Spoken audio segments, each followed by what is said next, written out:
என்ற எதிர்பார்ப்பு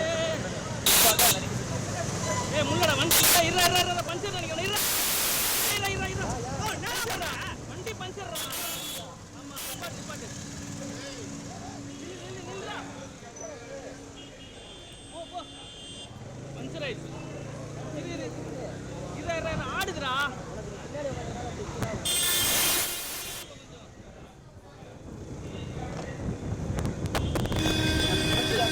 தன்னுடைய இல்லத்திலிருந்து வழக்கமாக செல்லக்கூடிய வாகனத்தில், அதாவது TN09DD2442 என்ற வாகனத்தில் இனோவா கார் மூலமாக தன்னுடைய வாக்கினை செலுத்துவதற்காக விஜய் அவர்கள் புறப்பட்டு சென்றிருக்கிறார்.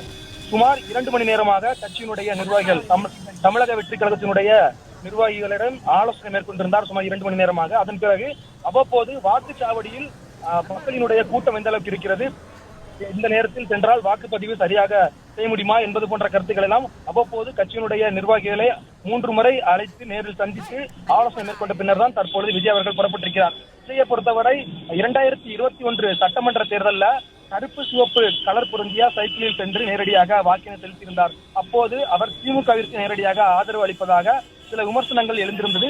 அதன் பிறகு 2022ஆம் ஆண்டு நகர்ப்புற உள்ளாட்சி தேர்தலில் தன்னுடைய ஆல்டோ கார் மூலமாக சென்று வாக்கினை பதிவு செய்திருந்தார். பொதுவாக விஜய் அவர்கள் தன்னுடைய இல்லத்திலிருந்து எங்கு சென்றாலும் அவருடைய ரசிகர் பட்டாளம் முழுமையாக அவரை சூழ்ந்து அவர் செல்லக்கூடிய பாதையை நோக்கி பயணிப்பார்கள். இந்த முறையும் அவரை காண்பதற்காக காலை 6:30 மணி முதல் அவர் வீடு அமைந்துள்ள நீலாங்கரை சாலையில் பெரும்பாலான ரசிகர்கள் சூழ்ந்திருக்கிறார்கள்.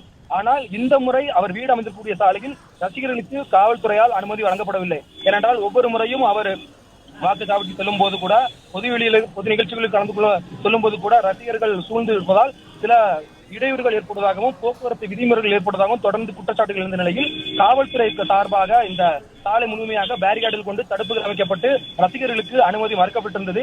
ஆனால் அந்த நீலாங்கரை அருகாமையில் இருக்கக்கூடிய வாக்குச்சாவடி, கபாலீஸ்வர் நகரில் இருக்கக்கூடிய வாக்குச்சாவடியில் பெரும்பாலான ரசிகர்கள் சூழ்ந்திருக்கிறார்கள். நடிகர் விஜயை இன்று பார்த்தே ஆக வேண்டும் என்பதை போன்ற நோக்கத்துடன் நீண்ட வரிசையில் காத்திருக்கிறார்கள். அவரை கட்டுப்படுத்த நோக்கி காவல்துறையிலும் தொடர்ந்து ஈடுபட்டு வருகிறார்கள். குறிப்பாக விஜயை பொறுத்தவரை ஒவ்வொரு முறையும் வாக்குச்சாவடிக்கு செல்லும் போது எந்த வாகனத்தில் செல்வார், எந்த கட்சிக்கு ஆதரவு அளிப்பார் என்ற போன்ற நிலையெல்லாம் தொடர்ந்து ஏற்பட்டு வந்திருந்தது. அதன்